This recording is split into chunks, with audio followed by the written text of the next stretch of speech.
ہمارے مشائخ نے اپنی کتابوں میں لکھا ہے کہ جب اللہ تعالیٰ کسی بندے کے ساتھ خیر کا معاملہ کرتے ہیں تو اس کے عیب اس کی نظر میں واضح کر دیتے ہیں، اور جب اللہ تعالیٰ کسی بندے سے ناراض ہوتے ہیں اس کے عیب اس کی نظروں سے پوشیدہ کر دیتے ہیں، اسے اپنے اندر کوئی عیب ہی نظر نہیں آتا۔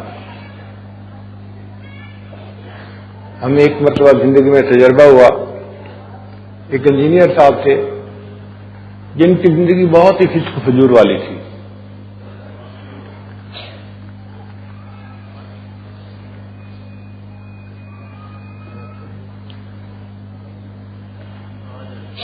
نماز نہیں پڑھتے تھے، چہرے پہ سنت بھی نہیں تھی، موویز دیکھنا، گانے سننا یہ ان کا روز کا معمول تھا۔ غیر محرم سے نظر کا پرہیز زندگی میں تھا ہی نہیں، غیبت کرنا ان کے نزدیک کوئی جرم نہیں تھا۔ ایسی عامیانہ سی زندگی تھی۔ ایک مرتبہ مجھے ان کے ساتھ کسی جگہ بیٹھنے کا موقع ملا، وقت تھا چند منٹ کا، تو میں نے ان کے سامنے توبہ اور استغفار کے عنوان سے گفتگو کی، اور پھر یہ کہا کہ بھئی ہمیں چاہیے کہ ہم اپنی غلطیوں پہ اللہ کے سامنے استغفار کریں، توبہ کریں اور معافی مانگیں۔ میری بات سننے کے بعد وہ کہنے لگے کہ آپ نے بڑی اچھی بات کی ہے، اس بات نے میرے دل پہ بڑا اثر کیا ہے۔ سچی بات تو یہ ہے کہ اپنے ارادے سے تو کبھی گناہ کیا نہیں، بغیر ارادے کے کوئی ہو گیا ہو تو اللہ مجھے معاف کر دے۔ اب اس کی یہ بات سن کے نا یقین جانو میں حیران ہو گیا، یا اللہ ایسی زندگی ہے، اور پھر بندہ کہتا ہے کہ میں نے اپنے ارادے سے تو کبھی گناہ کیا نہیں، بن ارادے کے ہو گیا ہو تو اللہ مجھے معاف کر دے۔ انسان واقعی اندھا ہو جاتا ہے، بہرا بن جاتا ہے۔ اپنے ہاتھ اس کے کام کرتے ہیں، اس کی آنکھ نہیں دیکھتی، اپنی زبان سے الفاظ نکلتے ہیں، اس کے کان نہیں سنتے، وہ اندھا بہرا ہوتا ہے۔ چنانچہ کتنی مرتبہ ایسا ہوا، ایک بندہ بات کر رہا تھا، اس نے کوئی نامناسب لفظ بولا، اس کو کہا کہ بھئی دیکھو آپ ایک دیندار شخص ہیں، آپ کی زبان سے یہ الفاظ اچھے نہیں لگتے۔ کہتے جی میں نے تو نہیں کہا۔ بھئی ابھی تو آپ نے بات کرتے ہوئے یہ لفظ بولا ہے۔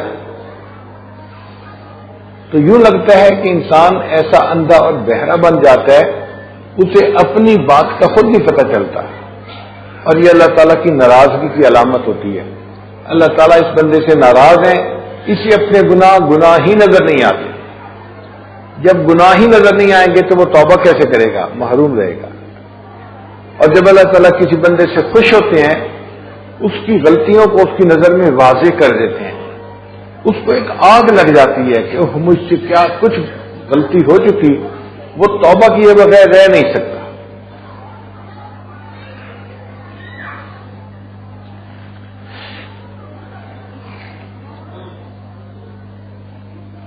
چنانچہ انسان اپنے عیبوں کو کیسے پہچانے، آج کی گفتگو کا یہ عنوان ہے کہ ہم اپنے عیبوں کو کیسے پہچان سکتے ہیں۔ اس کے 4 طریقے ہیں۔ پہلا طریقہ کہ انسان کسی اللہ والے کے ہاتھ میں اپنا ہاتھ دے دے۔ اگر ایک آدمی اندھا ہے، راستہ نظر نہیں آتا، تو اس کے لیے حل یہ ہے کہ کسی بینا کے ہاتھ میں اپنے ہاتھ پکڑا دے، بینا اس کو منزل پہ پہنچا دے گا۔ جائے استاد خالی، استاد کی جگہ خالی ہوتی ہے، تو بندہ عالم ہو یا نہ ہو، کسی نہ کسی اللہ والے کے ہاتھ میں اپنا ہاتھ دے دے تو اس سے اس کی اصلاح آسان ہو جاتی ہے۔ بعض اوقات شیطان ذہن میں ایک وسوسہ ڈالتا ہے، ہم اپنی اصلاح خود کر سکتے ہیں، ہم علم والے ہیں۔ انسان اپنی اصلاح خود نہیں کر سکتا، اس کو اپنی غلطیاں نظر ہی نہیں آتی۔ اور اس کی دلیل کیا ہے؟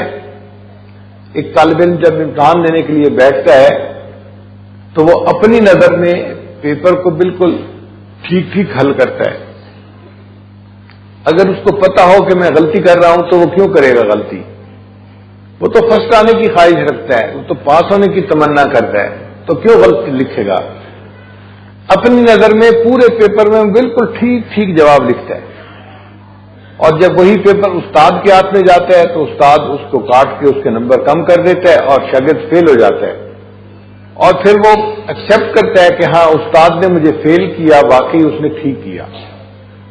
خود لکھتے ہوئے نہیں پتا چلا، جب استاد نے چیک کیا تو اس نے بتایا کہ یہ جواب ٹھیک ہے اور یہ جواب غلط ہے۔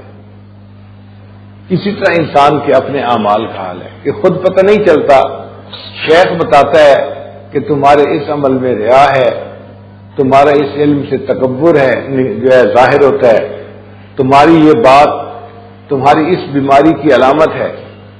تو یہ سب باتیں شیخ بتاتا ہے، جس سے انسان کے لیے پھر اپنی اصلاح کرنا آسان ہو جاتا ہے۔ دنیا میں کوئی بڑی چیمپئن ٹیم ہوتی ہے نا، جو پوری دنیا کی چیمپئن بنتی ہے، فٹ بال کی ہو یا کرکٹ کی ہو، ان کا بھی کوچ ہوتا ہے۔ بھائی اس ٹیم کا ایک ایک پلیئر فٹ بال کھیلنا جانتا ہے، اس کو قوانین کا پتہ ہے کہ کیا کرنا ہے کیا نہیں کرنا۔ ان کو کوچ کی کیا ضرورت ہے؟ نہیں جی، ان کو بھی کوچ کی ضرورت ہے۔ اگر اتنے بہترین کھلاڑیوں کو بھی استاد کی ضرورت ہے تو ایک آدمی کو اپنی زندگی میں اپنی اصلاح کے لیے استاد کی کیوں ضرورت نہیں ہے؟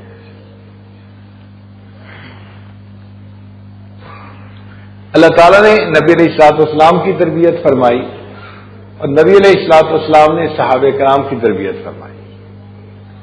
قرآن مجید آپ پڑھیں تو آپ کو کئی جگہ پر لما کا لفظ نظر آئے گا۔ لما کا مطلب ہوتا ہے کیوں، اور کیوں جب کہی جاتی ہے تو پوچھنا مقصود ہوتا ہے کہ ایسے کیوں ہوا۔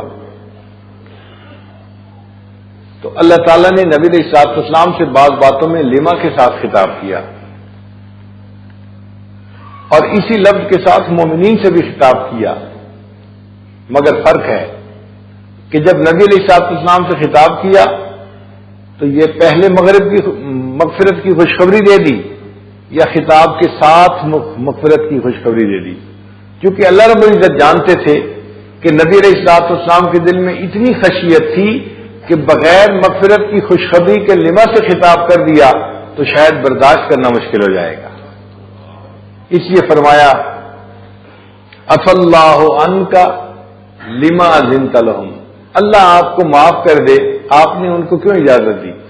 تو دیکھو مقصد تھا پوچھنا کہ آپ نے اجازت کیوں دی، پہلے مغفرت کا ساتھ خوشخبری دے دی۔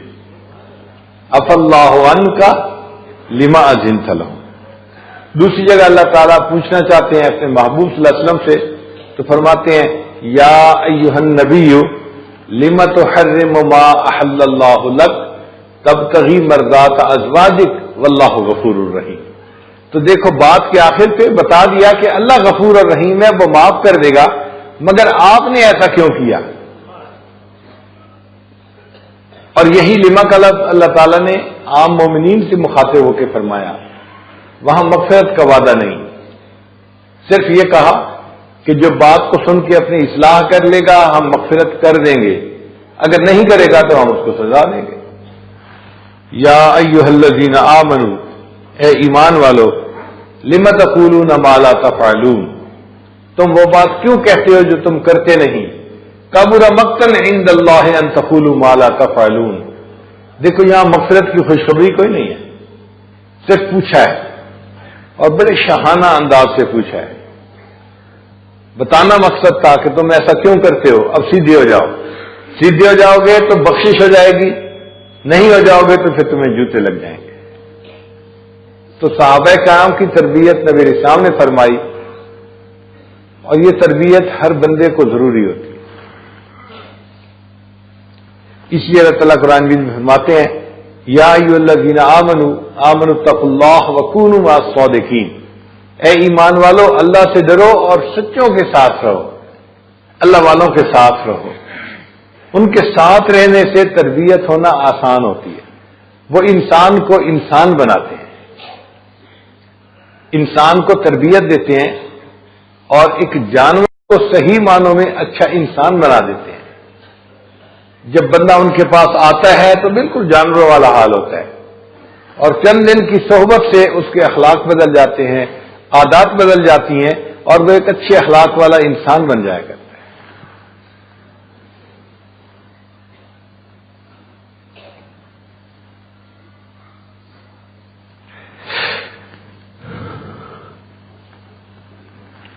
مولانا روم رحمت اللہ علیہ فرماتے ہیں، قال راب گزار مرد حال شو، اپنے آپ کو کہتے ہیں کہ تو کسی مرد حال کے سامنے اپنے کال کو ڈال دے۔ قال راب گزار مرد حال شو، پیش مرد کامل پامال شو، اور کسی مرد کامل کے سامنے اپنے آپ کو پامال کر دے۔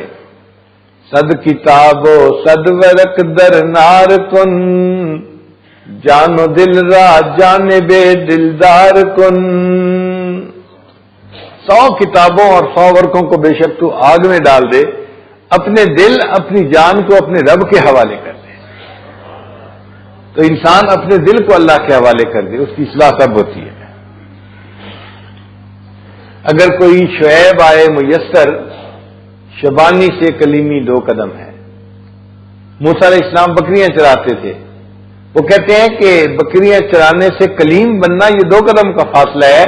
اگر کوئی شعیب آئے میسر، اگر شعیب کوئی مل جائے، کوئی شیخ مل جائے۔ مولانا روم رحمت اللہ ایک جگہ فرماتے ہیں، مولوی ہرگز نہ شد مولائے روم، مولوی ہرگز نہ شد مولائے روم، تا غلام شمس تبریز ہی نہ شد۔ جب تک شمس تبریز کا غلام نہیں بنے اس وقت تک مولوی روم جو تھا وہ مولائے روم نہ بن سکا۔ اللہ تعالیٰ نے ان کو بہت روحانیت عطا فرمائی اپنے شیخ کی صحبت کی وجہ سے۔ علاقائی زبان کے ہمارے ایک شاعر کہتے ہیں کہ اے دوست تو اپنے شیخ کے ہاتھ میں گیلی مٹی کی طرح بن کے آ جا۔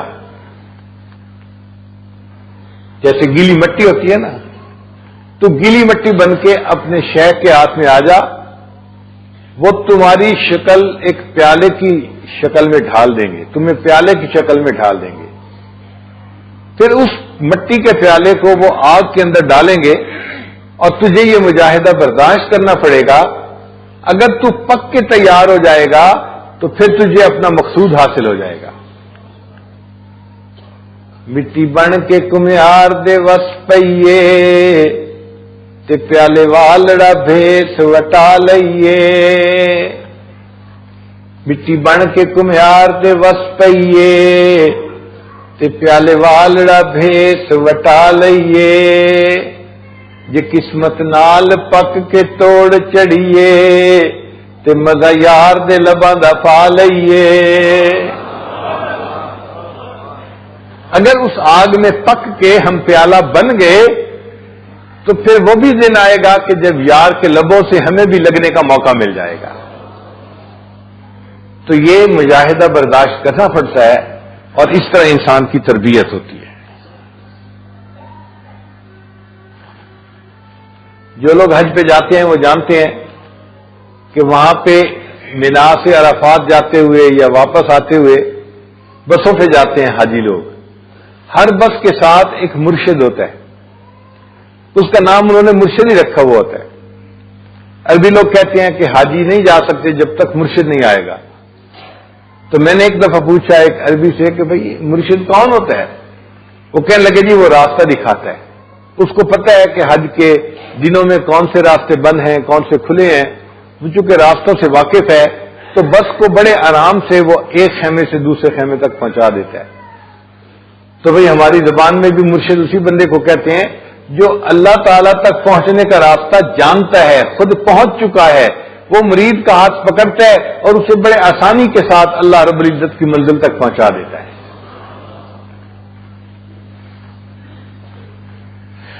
تو پہلا طریقہ جس سے انسان کو اپنے عیبوں کا پتہ چلتا ہے وہ ہے شیخ کی صحبت میں رہنا، کسی کو اپنا مرشد بنا لینا، زیر تربیت ان کے رہنا تاکہ انسان کی اصلاح ہو سکے۔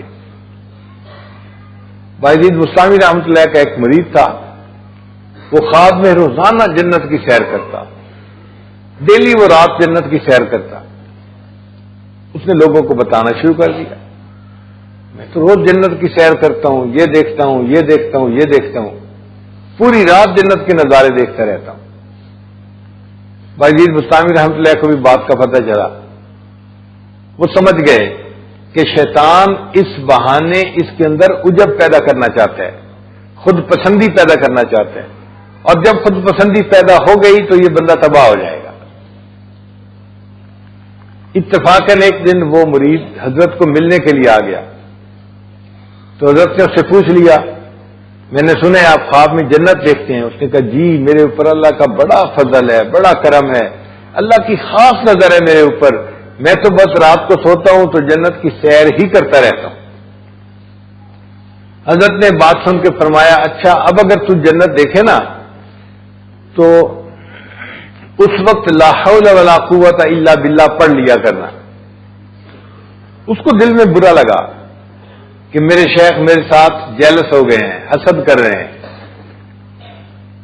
اس لیے مجھے کہہ رہے ہیں کہ جب تم جنت کو دیکھنا تو لا حول ولا پڑھنا۔ حضرت نے فرمایا کہ بس اب تم جاؤ، اور اگر خواب میں جنت دیکھو تو تم لا حول پڑھنا، پھر دیکھنا کیا ہوتا ہے۔ پھر اگلی رات اس نے خواب میں وہی نظارہ جنت کا دیکھا، ایک باغ ہے، خوبصورت ہے، مکان ہے، جو جنت میں نعمتیں تھیں وہی ساری چیزیں خواب میں وہ دیکھ رہا تھا۔ اب یہ شیخ کی توجہ تھی اور شیخ کی دعا تھی کہ خواب میں اس کو خیال آ گیا، وہ میرے شیخ نے کہا تھا کہ جب تمہیں یہ خواب آئے تو تم لا حول ولا پڑھنا، تو اس نے لا حول ولا قوت الا باللہ پڑھا، جو منظر تھا سارا کا سارا ختم ہو گیا۔ شیطان اسے خواب میں یہ منظر دکھا کے اس کو برباد کرنا چاہتا تھا، شیخ کی برکت سے اللہ تعالیٰ نے اس کو شیطان کے مکر سے بچا لیا۔ تو اپنے عیب معلوم کرنے کا پہلا طریقہ شیخ کامل کی صحبت میں رہنا، اور دوسرا طریقہ یہ ہے کہ کسی نیک بندے کو اپنا دوست بنا لینا۔ جس آدمی کے دوست نیک ہوتے ہیں وہ اس کو نیکی کے اوپر رکھتے ہیں، کھینچتے رہتے ہیں۔ بھئی آپ نماز میں نظر نہیں آئے مسجد میں، کہاں تھے؟ تو انسان باجماعت نماز پڑھتا ہے، دین کے کام میں لگا رہتا ہے۔ حدیث مبارکہ ہے، المرء علی دین خلیلہ، انسان اپنے دوست کے دین پر ہوتا ہے۔ اللہ تعالیٰ نے صحابہ کرام کا تربیتی مزاج بنایا تھا، وہ ایک دوسرے کو تربیت اور اصلاح کی باتیں کرنے میں کوئی حجاب محسوس نہیں کرتے تھے، جو کرتا تھا ہمدردی کے ساتھ کرتا تھا، اور جس کو کی جاتی تھی وہ اس کو اپنا محسن سمجھتا تھا کہ اس نے میرے ساتھ بھلا کیا، احسان کیا کہ مجھے میرے عیب سے مطلع کر دیا۔ آج تو آپ کسی بندے کو بتائیں کہ یہ آپ ایسے نہیں ایسے کیا کریں، وہ اپنے آپ وہ سمجھتا ہے کہ یہ میرا دشمن بن گیا ہے۔ میں اسے سمجھوں دشمن جو مجھے سمجھائے ہے۔ ماں باپ بچے کو سمجھاتے ہیں، بچہ ماں باپ کو دشمن سمجھتا ہے، بڑا بھائی سمجھاتا ہے چھوٹے کو، چھوٹا بڑے بھائی کو دشمن سمجھتا ہے۔ لیکن صحابہ کرام کا مزاج ایسا تھا کہ ان کو اگر کوئی بات بتاتا تھا تو وہ اس کو اپنا محسن سمجھتے تھے۔ ایک مرتبہ حضرت عمر رضی اللہ تعالیٰ عنہ جمعہ کی نماز پڑھانے کے لیے تشریف لائے، امیر المومنین تھے، اور ان کے پاس دو چادریں تھیں، ایک چادر انہوں نے باندھی تھی، ایک چادر لپیٹی ہوئی تھی۔ انہوں نے جمعے کا خطبہ دیا۔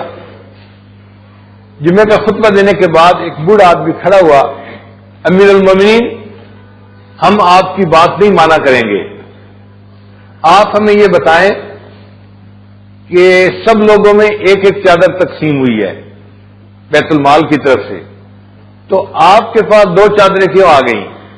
آپ نے لوگوں کو ایک چادر دی اور خود دو چادریں لے لی، یہ تو ناانصافی ہے۔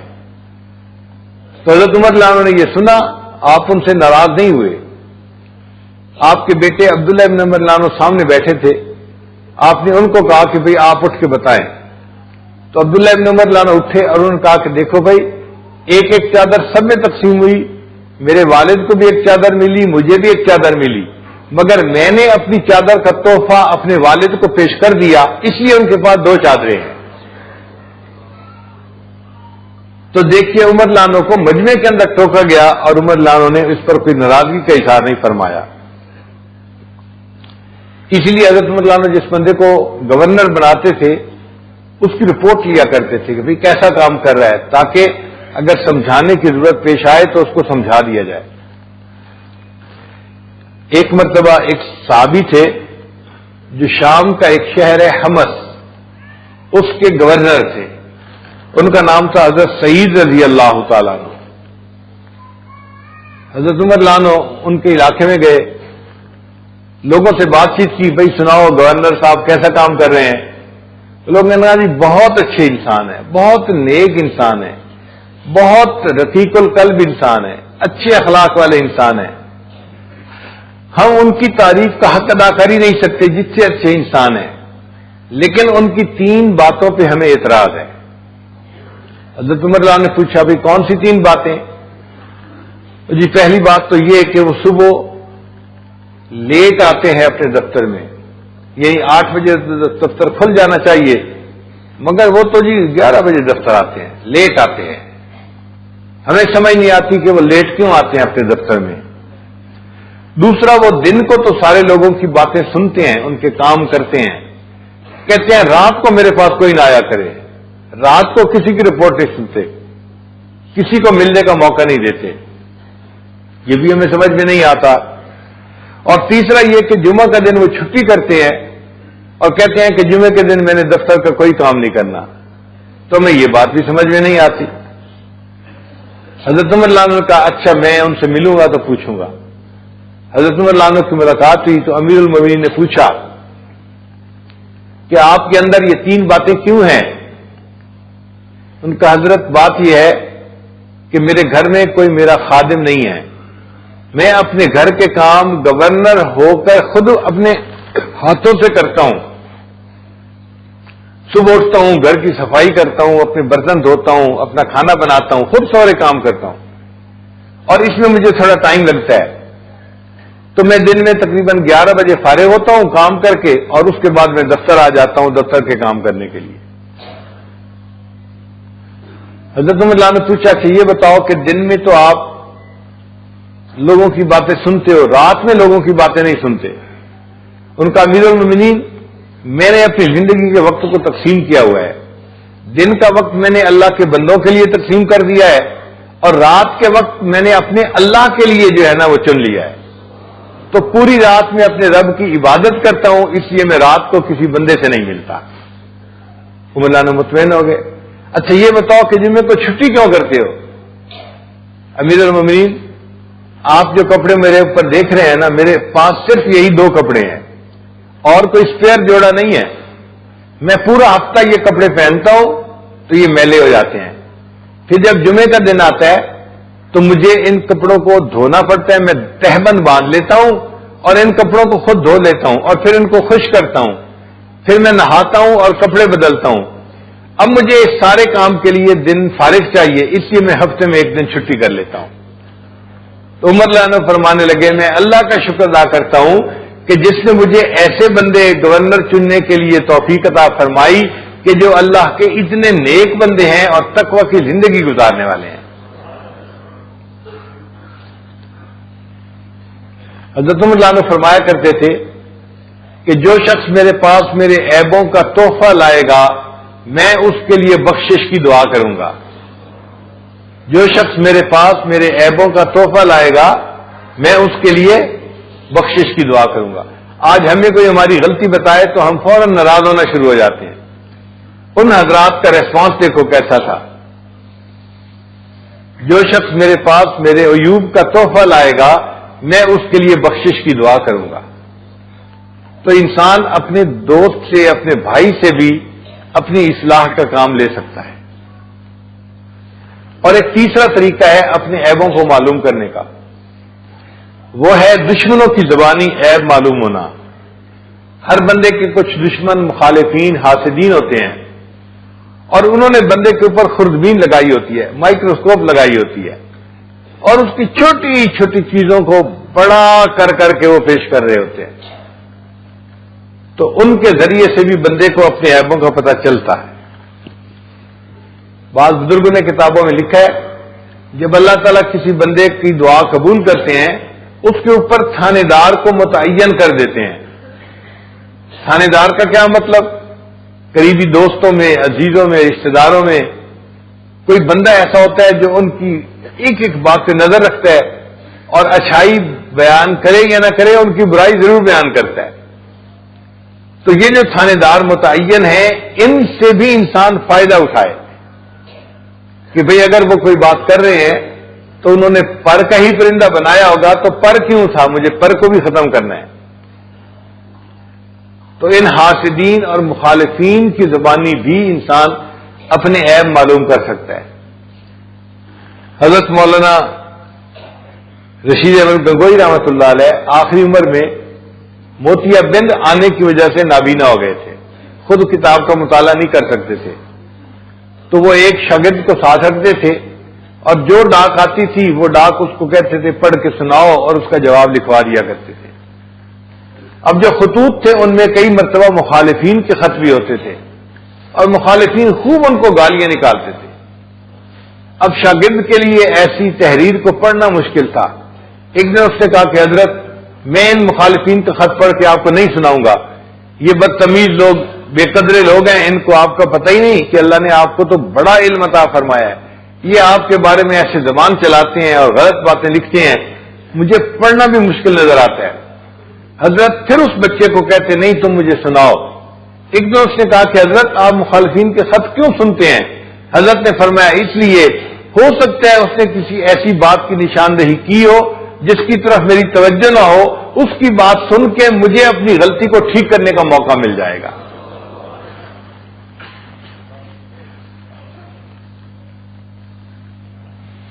ہمارے حضرت خواجہ محمد عبد المالک صدیقی رحمۃ اللہ علیہ خانوال شریف والے، جو حضرت مرشد عالم رحمۃ اللہ علیہ کے شیخ تھے، ان کو عمر کے آخری حصے میں اللہ تعالیٰ نے مالی اعتبار سے خوب فراخی عطا فرمائی تھی، اور اس پر ان کے بعد جو پیر بھائی تھے، یعنی ان کے جو دوسرے حضرت کے خلفاء تھے، ان کو بڑا تکلیف محسوس ہوتی تھی اور وہ ان کے اوپر باتیں کرتے رہتے تھے کہ جی اتنی ریل فیل ہو گئی ہے مال پیسے کی، تو اب تو لگتا ہے کہ اللہ ان سے روٹھ گیا، اب تو دنیا ان سے خوش ہو گئی، اب تو یہ دنیا میں لگ گئے، اب تو یہ دنیا میں لگ گئے۔ اللہ والوں کے پاس پیسہ نہ ہو تو لوگ اعتراض کرتے ہیں جی کنگلے ہیں، کچھ پلے نہیں ہیں، اور اگر اللہ ان کو دے دے تو ہضم نہیں ہوتا، پھر اعتراض کرتے ہیں جی کہ یہ تو دنیا دار ہیں، پیسہ کیوں آ گیا؟ بھئی اللہ نے رزق رکھا ہے، اگر دے دیا تو آپ کو تکلیف کیوں ہو رہی ہے؟ اگر ان کے دل میں مال کی محبت نہیں تو پھر اللہ ان کو اگر کروڑوں بھی عطا فرما دے تو اس میں کون سا مسئلہ ہے؟ ہمارے بزرگ تھے خواجہ عبید اللہ احرار رحمۃ اللہ علیہ، اللہ نے اتنا مال دیا تھا کہ ان کے جو گھوڑے تھے وہ سونے کے کھوٹوں پر باندھے جاتے تھے، لوہے کے کھوٹے نہیں، سونے کے کھوٹے بنائے جاتے تھے ان کے گھوڑوں کے لیے، اللہ نے اتنا مال دیا تھا، مگر ان کے دل میں مال کی محبت نہیں تھی۔ مولانا جامی رحمت اللہ علیہ ایک بڑے بزرگ گزرے ہیں، وہ ایک مرتبہ ان کو ملنے کے لیے گئے۔ اب جب ملنے کے لیے گئے تو دیکھا کہ قالین بچھے ہوئے ہیں اور بہترین مجلس ہے اور ایسے شاہانہ انداز ہے، تو مولانا جامی رحمت اللہ علیہ عالم تھے، انہوں نے کہا نہ مرد است کہ دنیا دوست باشد، وہ بندہ مرد نہیں ہو سکتا، اللہ کا ولی نہیں ہو سکتا جو دنیا کو دوست بنائے۔ یہاں تو ریل فیل نظر آ رہی ہے دنیا کی، اور یہ فکرہ پڑھ کے وہ وہاں سے واپس آ گئے کہ یہاں سے مجھے کیا فیض ملنا ہے۔ راستے میں ایک جگہ آرام کر لیے سوئے تو انہوں نے خواب دیکھا کہ معاشر کا دن ہے اور بہت سارے حق والوں نے مولانا جامی رحمۃ اللہ کو گھیرا ہوا ہے، بھئی ہمارا حق دینا ہے، ہمارا حق دینا ہے، ہمارا حق دینا ہے۔ اب وہ حق کا مطالبہ کرنے والے اتنے لوگ تھے کہ اگر یہ اپنی ساری نیکیاں ان کو دے دیتے تو بھی پوری نہ آتی، تو مولانا جامی رحمۃ اللہ گھبرائے کہ اب میرا حشر کیا بنے گا۔ اب اس پریشانی کے عالم میں پسینہ پسینہ انہوں نے دیکھا کہ خواجہ عبید اللہ احرار جو تھے ایک گھوڑے کے اوپر سوار آ رہے ہیں اور ان کے پیچھے بڑی مخلوق ہے جو ان کے ساتھ ساتھ آ رہی ہے. جب قریب آئے تو خواجہ عبید اللہ احرار رحمۃ اللہ کھڑے ہو گئے. بھائی اس بندے کو آپ لوگ کیوں تنگ کر رہے ہیں؟ کہا جی ہمارا حق دینا ہے، ہم اپنے حق کا مطالبہ کر رہے ہیں. تو خواجہ عبید اللہ رحمۃ اللہ نے اپنے ایک خادم سے کہا بھائی جتنی نیکیاں یہ مانگتے ہیں ان کو میرے نام اعمال سے دے دو تاکہ یہ ان کی جان چھوڑ دیں. اب نیکیاں مل گئیں اور مولانا کی جان چھوٹ گئی، آنکھ کھل گئی. تو مولانا نے خواب کی تعبیر یہ لی کہ نہیں ہیں اللہ والے اور مجھے ان سے فائدہ ملے گا، مجھے ان کو جا کے ملنا چاہیے. دوبارہ پھر واپس آئے اور اب آئے تو صرف دور سے دیکھ کے واپس نہیں گئے، آگے آئے اور حضرت کو آ کے مصافحہ کیا. جب مصافحہ کیا تو اللہ والوں کو اللہ تعالیٰ نے بصیرت دی ہوتی ہے، انہوں نے بھی پہچان لیا. انہوں نے پوچھا مولانا جب پہلی مرتبہ آئے تھے تو کیا فکرہ بول کے گئے تھے؟ جب پہلی مرتبہ آئے تھے تو کیا فکرہ بول کے گئے تھے؟ نہیں حضرت میں نہیں مجھے بتاؤ. تو بتانا پڑا کہ حضرت میں نے فکرہ یہ بولا تھا نہ مرد است آں کہ دنیا دوست دارد. وہ بندہ مرد نہیں ہو سکتا، ولی کامل نہیں ہو سکتا جو دنیا کو اپنا دوست بنائے.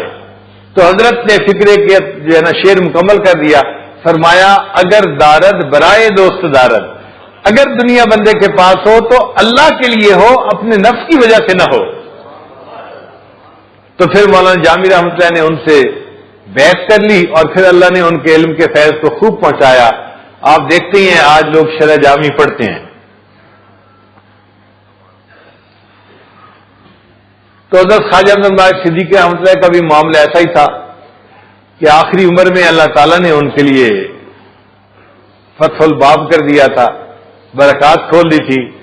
تو خوب مال پیسہ تھا، ہر چیز اللہ نے سہولت کی، آسانی کی، ان کو عطا فرمائی تھی. بڑا گھر بنایا انہوں نے، مہمان نوازی ہوتی تھی اور مہمانوں کو خوب کھانا پینا ملتا تھا اور آسائش نظر آتی تھی ہر طرف. تو اس پر ان کے جو بھائی تھے پیر بھائی باز خلفاء، وہ بڑی تنقید کرتے تھے. اور جی دنیا کی ریل فیل ہے، اب تو لگتا ہے اللہ ناراض ہو گیا ہے اور دنیا ان سے خوش ہو گئی ہے، اب تو جی دنیا میں لگ گئے ہیں. اس قسم کی باتیں کرتے تھے.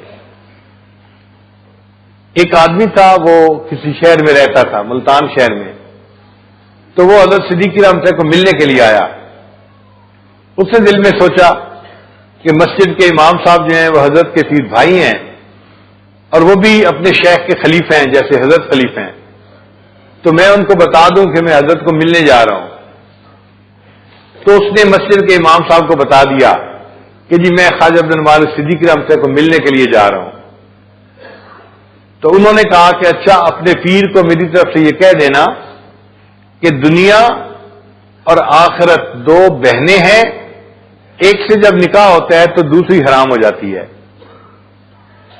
دنیا اور آخرت دو بہنیں ہیں، ایک سے بندہ نکاح کر لیتا ہے تو دوسری حرام ہو جاتی ہے. مقصد یہ کہ جو آخرت سے نکاح کر لیتا ہے تو دنیا حرام ہو جاتی ہے اور جو دنیا سے نکاح کر لیتا ہے تو آخرت حرام ہو جاتی ہے. اب آپ پر جو دنیا کی ریل پیل آ گئی تو لگتا یہ ہے کہ آخرت آپ کے اوپر حرام ہو گئی. یہ اندر وہ میسج دینا چاہتے تھے. اب وہ سادہ بندہ گیا اور اس نے جا کے حضرت سے ملاقات کی اور یہ بھی بتا دیا کہ حضرت میں آتے ہوئے فلاں بندے کو مل کے آیا تھا اور انہوں نے آپ کے لیے ایک میسج دیا ہے. حضرت نے فرمایا کیا میسج دیا ہے؟ حضرت انہوں نے کہا ہے کہ دنیا اور آخرت دو بہنیں ہیں، ایک سے نکاح ہوتا ہے تو دوسری حرام ہو جاتی ہے. اب یہ بات سن کے حضرت کے دل پر چوٹ لگی. عام آدمی اعتراض کرے تو برداشت ہو جاتا ہے، ایک واقف ہو، عالم ہو اور وہ پھر اگر اس کی بات کر دے تو دل پہ چوٹ پڑتی ہے. تو حضرت بڑے غمزدہ ہو گئے اور آپ نے سر جھکا لیا. جب آپ نے سر جھکایا تو آنکھوں میں آنسو ٹپ ٹپ گرنے لگے. آنسو گرتا دیکھ کے اس بندے کو دل میں افسوس ہوا، میں یہ واقعہ نہ ہی سناتا تو اچھا تھا، نہ ہی پیغام پہنچاتا تو اچھا تھا. میں نے اپنے شیخ کو کیوں پریشان کیا، کیوں ان کو تکلیف پہنچائی. حضرت تھوڑی دیر روتے رہے، پھر حضرت نے اپنے آنسوؤں پہ کنٹرول کیا اور سر اٹھایا اور فرمایا الحمدللہ ایسے لوگ ابھی بھی دنیا میں موجود ہیں جن کو ہماری اصلاح کی فکر لگی ہوئی ہے. الحمدللہ ایسے لوگ ابھی بھی دنیا میں موجود ہیں جن کو ہماری اصلاح کی فکر لگی ہوئی ہے. حالانکہ وہ آگے سے 100 باتیں کر سکتے تھے. یہ کون آئے، میں نے ان کے گھر سے نہیں لیا، مجھے اللہ نے دیا ہے، ان کو کیوں جو ہے نا وہ جلن ہوتی ہے، یہ حاسد ہیں، یہ فلاں ہیں، کیا کیا باتیں ہو سکتی تھیں. حضرت نے کوئی بات نہیں کی. ان کی جلی کٹی بات سن کے اتنا کہا کہ الحمدللہ ایسے لوگ ابھی بھی دنیا میں موجود ہیں جن کو ہماری اصلاح کی فکر لگی ہوئی ہے اور وہ ہمارے لیے اصلاح کے پیغام بھیجتے رہتے ہیں. تو دشمنوں کی زبانی، حاسدوں کی زبانی بھی انسان اپنی اصلاح کا معاملہ کر سکتا ہے.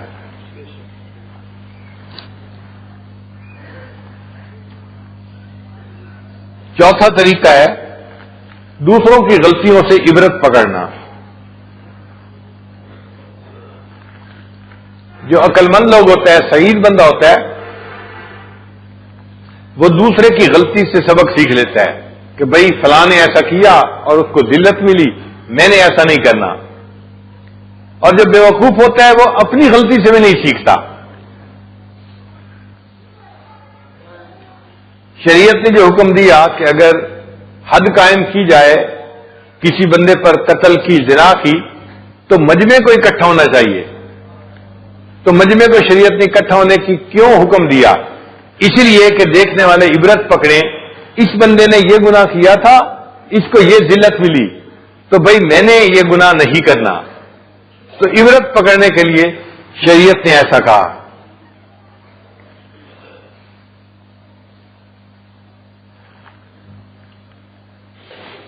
نبی علیہ السلام نے ارشاد فرمایا، حدیث مبارکہ ہے، الدنیا جیفتن، کہ دنیا ایک مردار کی مانند ہے، وطالبھا کلاب، اور اس کا جو طلبگار ہے دنیا کا، اس کی مثال کتے کی مانند ہے. انسان حدیث پاک پڑھتے حیران ہو جاتا ہے کہ ایک دنیا دار بندے کو کتے کے ساتھ مثال کیوں دی.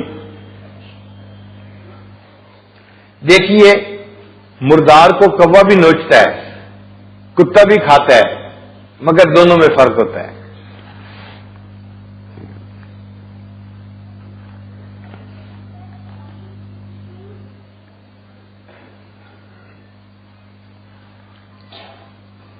کوا جو ہے نا وہ دوسروں سے عبرت پکڑتا ہے. اگر کسی جگہ آپ ایک کوا مار دیں تو دوسرا کوا قریب ہی نہیں پھٹکے گا اس جگہ کے. مگر کتا عبرت نہیں پکڑتا. ایک کتا جہاں مرتا ہے کوئی چیز کھاتے ہوئے، دوسرا کتا پھر وہیں پہنچ جاتا ہے. اس لیے اللہ تعالیٰ نے دنیا دار بندے کو کتے کی مثال دی ہے. اگر آپ دیکھیں تو کتے میں اور دنیا دار بندے میں کتنی چیزیں مشابہت والی ہوتی ہیں. مثال کے طور پہ کتا چاہتا ہے کہ میں سارا مردار خود کھا لوں، اور دنیا دار بھی یہ چاہتا ہے کہ میں اپنے شریک کا سارا پیسہ خود اکیلا کھا جاؤں. اس کی بھی یہی کوشش ہوتی ہے.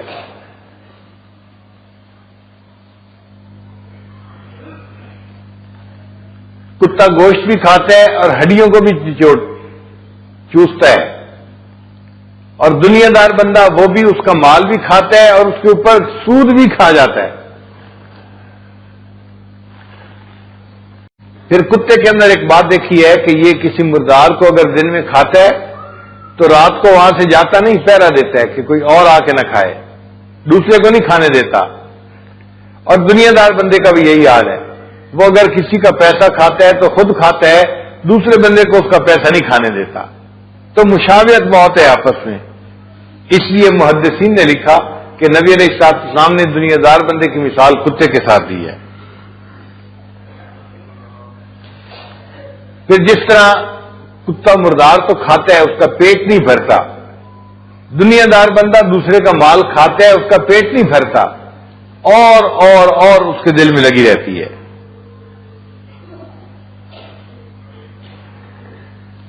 ہمارے بڑے دیوار پہ لکھی بات سے عبرت پکڑ لیا کرتے تھے. لقمان حکیم سے کسی نے پوچھا کہ آپ اتنے دانا کیسے بنے؟ آپ کو جو دانائی ملی، جس کا تذکرہ قرآن مجید میں اللہ نے کیا ہے، اتنی تو دانائی تھی نا ان کے اندر تو ان سے کسی نے پوچھا جی کہ آپ کو یہ دانائی کیسے ملی؟ انہوں نے جواب دیا میں نے ہمیشہ دوسروں کی غلطیوں سے سبق سیکھا، فلاں بندے نے یہ کام کیا، غلطی ہوئی، میں نے آج کے بعد یہ غلطی نہیں کرنی، غلطی کوئی کرتا تھا، سبق میں سیکھتا تھا، اس کی وجہ سے اللہ نے مجھے دانائی عطا فرما دی۔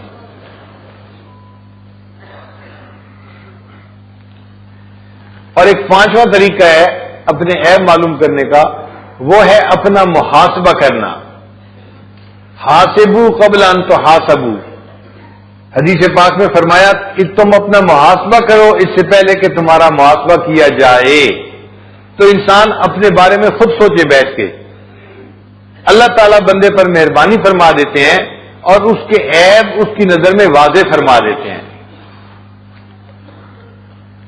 ایک عالم نے برہان الدین غریب رحمۃ اللہ سے کہا کہ حضرت میں اپنے جتنے عیبوں کی اصلاح کرتا ہوں مجھے اپنے اندر اتنے عیب اور نظر آتے ہیں، پھر ان کی اصلاح کرتا ہوں تو اور اپنے اندر عیب نظر آتے ہیں۔ تو انہوں نے جواب دیا کہ مومن کامل کی پہچان یہی ہے، وہ جتنے عیبوں کو درست کرتا جاتا ہے اتنے عیب اور نظر آتے ہیں، اللہ اس کو اس کے عیب دکھاتا ہے تاکہ میرے بندے کی اصلاح کامل ہو جائے۔ عجیب بات ہے کہ انسان کو دوسروں کے عیبوں کا شک ہو جائے تو انسان دوسروں سے نفرت کرنے لگ جاتا ہے، اور اپنے عیبوں کا یقین ہوتا ہے پھر بھی اپنے نفس سے محبت کرتا ہے۔ دوسروں کا شک ہونے پہ ان سے نفرت کرنی شروع کر دیتا ہے، اور اپنے عیبوں کا یقین ہوتا ہے پھر بھی اپنے نفس سے محبت کرتا ہے۔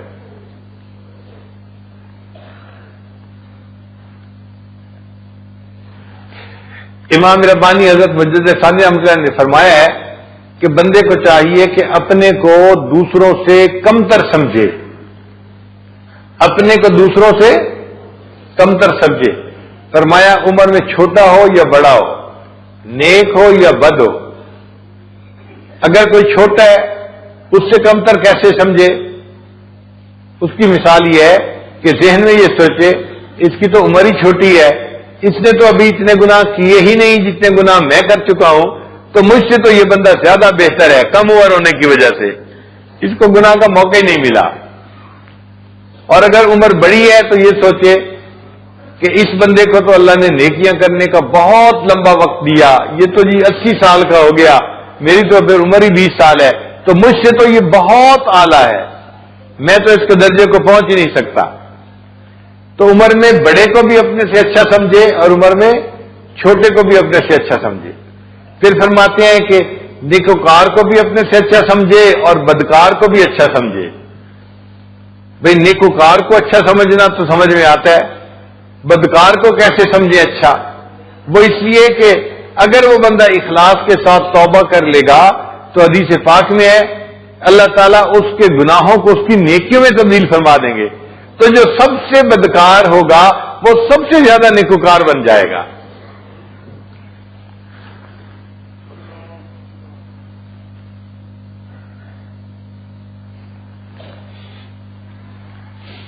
پھر فرماتے ہیں کہ بندہ اپنے آپ کو جانور سے بھی بدتر سمجھے۔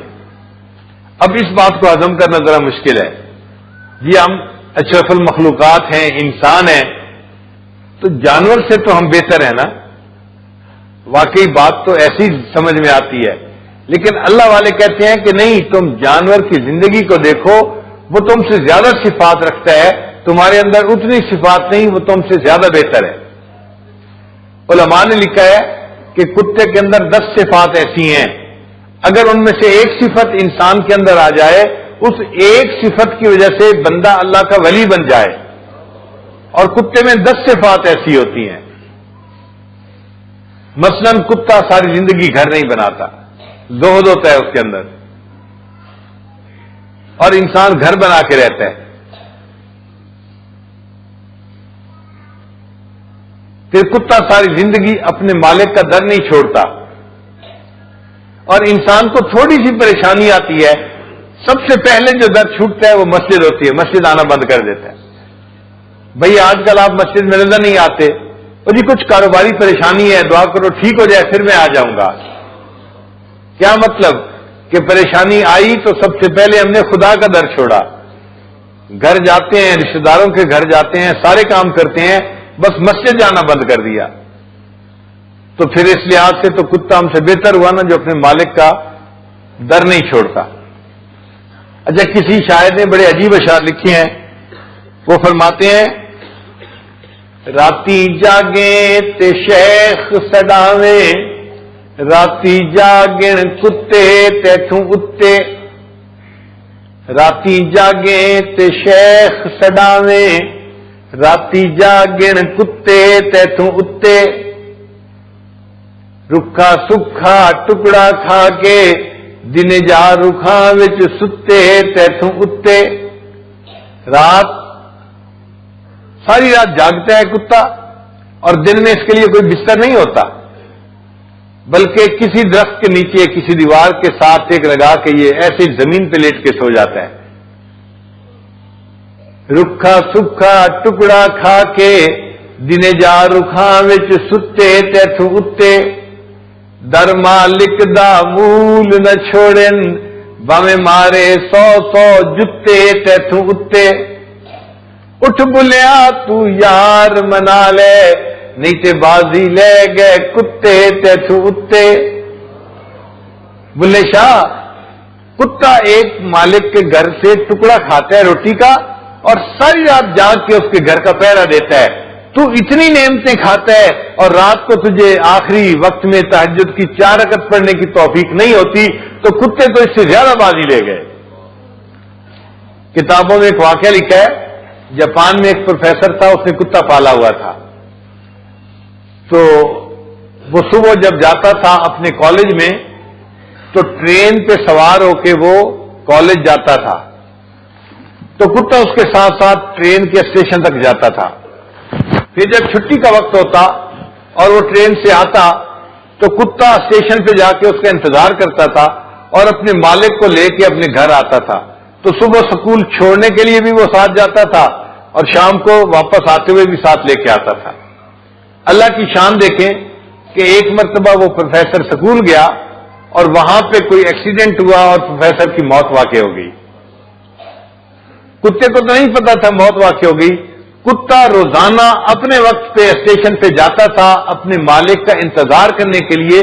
9 سال کتا اپنے اسٹیشن پہ اس مالک کے انتظار کے لیے جاتا رہا، 9 سال تک، کہ میرا مالک آئے گا اور میں اسے لے کے گھر آؤں گا۔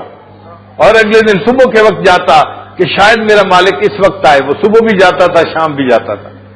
تو کتا اپنے مالک کا زیادہ وفادار ہے جس نے 9 سال اپنے مالک کا انتظار کیا۔ یہ وفاداری انسان کے اندر نہیں ہے۔ انسان پلنگوں پہ سوتا ہے، رات کی ڈیوٹی کر کے آئے، گھر میں کرفیو لگا ہوتا ہے، کوئی بچے کی آواز نہ نکلے اور بیوی مصیبت میں پڑی ہوتی ہے، بچوں کی منتیں کر رہی ہوتی ہے، خدا کے واسطے شور نہ مچاؤ، ہسبینڈ میرا اٹھ گیا تو مصیبت آ جائے گی۔ ہم کہتے ہیں جی ہم ڈیوٹی کر کے آئے ہیں، ہمیں ڈسٹربنس نہیں چاہیے، ہمیں شور نہیں چاہیے، ہمیں نرم بستر چاہیے، ہم ڈیوٹی کر کے آئے ہیں۔ کتا بھی تو ساری رات جاگتا ہے، کوئی تو ڈیوٹی کرتا ہے، صبح اس کے لیے بستر نہیں ہوتا، وہ زمین کے اوپر لیٹ کے اپنی نیند پوری کر لیتا ہے، نہ تکیہ ہوتا ہے نہ لحاف ہوتا ہے۔ اور ہمارے لیے دسترخوان کے اوپر کتنی نعمتیں ہوتی ہیں، پراٹھے بھی ہوتے ہیں، انڈے بھی ہوتے ہیں، چنے بھی ہوتے ہیں، فلاں بھی ہوتے ہیں، مشروبات ہوتے ہیں، اور کتا جو ہے وہی خشک روٹی کھا لیتا ہے اور خشک روٹی کھانے کے پیچھے ساری رات جاگ کے اپنے مالک کے گھر کا پہرا دیتا ہے۔ تو اس میں زیادہ وفاداری ہے، زیادہ خدمت ہے، مالک کے اندر وہ خدمت نہیں ہے۔ تو اس لحاظ سے اگر ہم دیکھیں تو وہ اپنے مالک کا زیادہ وفادار ہے، ہم اپنے مالک کے اتنے وفادار نہیں ہیں، تو اس لحاظ سے تو وہ جانور ہم سے زیادہ بہتر ہوا۔ اچھا، آپ گھوڑے کو دیکھ لیں کہ گھوڑا اپنے مالک کا کتنا وفادار ہوتا ہے۔ ایک آدمی نے تانگے کے لیے گھوڑا پالا ہوا ہے، اب وہ گھوڑے کو تانگے میں باندھ دیتا ہے تو گھوڑا سارا دن بھاگتا ہے، گرمی کا دن ہو یا سردی کا، پورا دن بھاگتے بھاگتے گزار دیتا ہے۔ اب چھٹی کا وقت تھا اور اس بندے نے گھوڑے کو گھر لانا تھا۔ این جب یہ واپس آنے کی نیت کر رہا تھا نا تو سواریاں آ گئیں، او جی ہمیں دیر ہو گئی ہے، اور آپ نے ہمیں ریلوے اسٹیشن پہنچانا ہے، ہم آپ کو 5 روپے زیادہ دے دیں گے، تو مالک تیار ہو جاتا ہے. حالانکہ گھوڑا پورا دن کی مزدوری کر چکا، لیکن مالک اس سے ایکسٹرا مزدوری لینے کے لیے تیار ہو جاتا ہے. گھوڑا انکار نہیں کرتا کہ جی میرا تو دفتر کا ٹائم ختم ہو چکا، میں تو اب گھر جاؤں گا. گھوڑا پھر اس کو سواریوں کو لے کے اسٹیشن کی طرف بھاگنا شروع کر دیتا ہے. اب مالک چاہتا ہے کہ گھوڑا جلدی پہنچائے، ٹائم تھوڑا رہ گیا ٹرین کا، تو اس کو چھانٹے مار ہے. گھوڑا بھاگ بھی رہا ہے، بھوکا ہے، پیاسا ہے، تھکا ہوا ہے، ایکسٹرا ڈیوٹی دے رہا ہے، اور اس پر مالک اس کو چھانٹے مار رہا ہے. اور گھوڑا اعتراض نہیں کر سکتا، جناب آپ مجھے کیوں چھانٹے مار رہے ہو؟ اگر دیر سے آئے تو یہ سواریوں کا قصور ہے، میرا قصور نہیں ہے، میں تو بھاگ رہا ہوں. اور اس بھاگنے کے دوران اگر اس گھوڑے کو لیڈ کرنے کی ضرورت پیش آئی تو گھوڑے کو کھڑے ہونے کی اجازت نہیں ہے. گھوڑا بھاگ بھی رہا ہوتا ہے، لیڈ بھی کر رہا ہوتا ہے، اپنے مالک کو ڈیوٹی دینے سے نہ نہیں کر رہا ہوتا. اب بھاگ بھاگ کے وہ تیز بھاگ کے اسٹیشن تک پہنچا. سواریاں تو چلی گئی ٹرین میں، لیکن مالک جو تھا وہ نیچے اترا اور لگا اپنے کام میں کسی میں. تو گھوڑے کو پیاس لگی ہوئی تھی، وہ اپنے مالک سے پانی نہیں مانگتا، قریب گندی نالی کا پانی تھا، وہ اسی پانی کو پینا شروع کر دیتا ہے. وہ گھوڑا اپنے مالک سے یہ مطالبہ نہیں کرتا جناب میں نے سارا دن بھاگ بھاگ کے آپ کی خدمت کی ہے، آپ مجھے پانی بھی نہیں پلا سکتے. جب اس کو مالک دیکھتا ہے کہ یہ گندی نالی کا پانی پی رہا ہے تو مالک کو خیال آتا ہے، پھر وہ بالٹی پانی کی بھر کے لاتا ہے کہ گھوڑا پی لے. گھر آتا ہے تو بیوی بتاتی ہے کہ وہ جو گھاس دے جاتا تھا نا، اس نے کہا ہے کہ جی آج میں آدھی گھاس کاٹ سکا ہوں، پوری نہیں. تو مالک اس کو آدھا کھانا دیتا ہے. گھوڑا نہیں کہہ سکتا جناب میں نے تو ایکسٹرا بھی کام کیا تھا، آپ کو تو چاہیے تھا مجھے کھانا پورا دیتے، آپ نے تو مجھے کھانا بھی نہیں دیا. وہ جو اس کو مل جاتا ہے وہ اتنا گھاس کھا کے صبر سے کھڑا ہو جاتا ہے. واپس آئے، سردیوں کی لمبی رات تھی، مالک تھکا ہوا تھا، اس نے گھوڑے کو باہر باندھا اور جا کے گھر کے اندر لیٹ گیا. اب اس کے لیے گرم کھانا بھی ہے، اس کے لیے لحاف بھی ہے، نرم تکیہ بھی ہے. وہ اپنی بیوی بچوں کے ساتھ آرام کی نیند سو گیا اور اسے یاد ہی نہ رہا کہ میں نے بھی گھوڑے کو کمرے میں باندھنا تھا. سردیوں کی لمبی رات، گھوڑا پوری رات سردی کے اندر ٹھٹھرتا رہتا ہے، اپنے مالک کو آواز دے کے نہیں بلا سکتا جناب آپ آئیں اور مجھے کمرے کے اندر باندھیں. پھر ساری رات بے آرامی میں اس کی گزرتی ہے. اگلے دن وہ میڈیکل لیو نہیں لے سکتا، جناب آج میری طبیعت ناساز ہے، ساری رات سونے کا موقع نہیں ملا، میں آج ڈیوٹی نہیں کر سکتا. اگلے دن پھر اس کو گھوڑے میں باندھا جاتا ہے تانگے میں، اور گھوڑا بندھنے کے لیے تیار ہو جاتا ہے. تو دیکھیے گھوڑا اپنے مالک کا کتنا وفادار ہے. ہم تو اپنے آقا کے اتنے وفادار نہیں ہیں، بلکہ کتابوں میں لکھا ہے علماء نے کہ جس گھوڑے کو مالک پالتا ہے کہ میں اس کی پیٹھ پر بیٹھ کر جہاد کروں گا اللہ کے راستے میں، تو وہ گھوڑا اپنے مالک کا خیال کرتا ہے. مالک پیٹھ پہ سوار ہوا اور گھوڑے کو لے کے چلتا ہے. اب دشمن کے سامنے صفیں کھڑی ہو گئیں تو گھوڑا جو ہے تیار ہے. جیسے ہی جنگ شروع ہوئی تو گھوڑا بھاگتا ہے دشمن کی صفوں کی طرف. سامنے سے دشمن تیر برساتا ہے، نیزے پھینکتا ہے، اور یہ نیزے سوار کو نہیں لگتے، گھوڑے کو لگ رہے ہوتے ہیں. گھوڑے کے جسم سے خون نکل رہا ہوتا ہے، خون کے فوارے چھوٹ رہے ہوتے ہیں. اگر وہ گھوڑا چاہتا تو بھاگ کے وہاں سے واپس چلا جاتا، مگر وہ مالک کے اشارے کو پہچانتا ہے کہ مالک چاہتا ہے کہ میں نے تجھے پالا تھا اس وقت کے لیے، اب تو آگے بڑھ اور آگے جو ہے دشمن کے قریب مجھے پہنچا تاکہ میں ان کے ساتھ لڑائی کر سکوں. گھوڑا اپنے جسم پہ نیزہ اور تلوار کے وار برداشت کرتا ہے، اپنا خون بہا دیتا ہے، مگر اپنے مالک کے اشارے کو پورا کر کے دکھا دیتا ہے مالک تو نے مجھے پالا تھا، آج میں نے اس رزق کا جو ہے احسان چکا دیا. کیا ہم اپنے مالک کے ایسے وفادار ہیں؟ ہم دیا تو اللہ کا کھاتے ہیں، لیکن جب اللہ کے دین کا کام ہوتا ہے تو ہم تو سروزہ بھی نہیں لگا پاتے اللہ کے راستے میں. ہمیں دین کا کام کرنا کتنا مشکل نظر آتا ہے.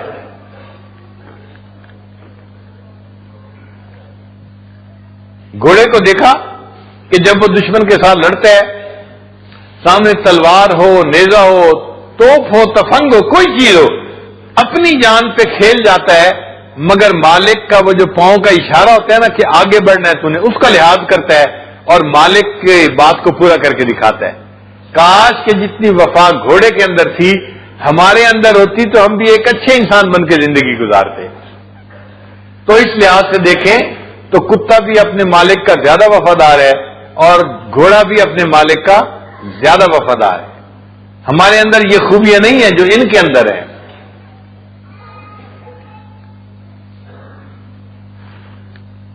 اس کو کہتے ہیں اپنا محاسبہ کرنا۔ اب اس گھوڑے نے جو اپنے مالک کے ساتھ اتنی وفا دکھائی، اس پر اللہ تعالیٰ کو بہت خوشی ہوئی، بہت خوشی ہوئی۔ اللہ تعالیٰ نے قرآن مجید میں اس گھوڑے کے پاؤں سے جو مٹی اڑتی ہے نا، گرد اڑتی ہے، اس کی قسمیں کھائیں۔ والعادیات ضبحا فالموریات قدحا فالمغیرات صبحا۔ اللہ اس گھوڑے کے پاؤں سے لگ کے جو اڑنے والی مٹی ہے اس کی بھی قسمیں کھا رہے ہیں۔ یہ میرا وفادار جانور ہے، اس نے مالک کے ساتھ کتنی وفا کی، میں اس کی وفا کی وجہ سے قرآن مجید میں اس کے پاؤں سے لگنے والی مٹی کی بھی قسمیں کھا رہا ہوں۔ کاش کہ یہ وفا ہمارے اندر ہوتی تو ہم بھی ایک اچھے انسان بن کے زندگی گزارتے۔ تو اپنے عیبوں کو ڈھونڈنے کے یہ 5 طریقے ہیں۔ اللہ کرے کہ ہم اس کے ذریعے سے اپنی غلطیوں کو دیکھیں اور اپنی اصلاح کی ہمیں فکر لگ جائے۔ جب تک اپنی اصلاح کی فکر نہیں ہوگی ہمیں دوسروں میں عیب نظر آئیں گے اور اپنا آپ سب سے اچھا نظر آئے گا۔ بہادر شاہ ظفر کا شاہانہ کلام ہے، فرماتے ہیں نہ تھی اپنی برائیوں کی جو خبر، رہے دیکھتے اوروں کے عیب و ہنر۔ نہ تھی اپنی برائیوں کی جو خبر، رہے دیکھتے اوروں کے عیب و ہنر، پڑی اپنی برائیوں پی جو نظر، تو نگاہ میں کوئی برا نہ رہا۔ جب اپنی غلطیوں پہ نظر پڑتی ہے پھر بندے کو سب اچھے نظر آنے لگ جاتے ہیں، سب اچھے ہیں۔ اللہ کرے کہ ہماری بھی یہ کیفیت ہو جائے، ہم سب کو اچھا سمجھیں اور اپنی غلطیوں کی اصلاح کی کوشش میں لگ جائیں۔ وآخر دعوانا ان الحمد للہ رب العالمین۔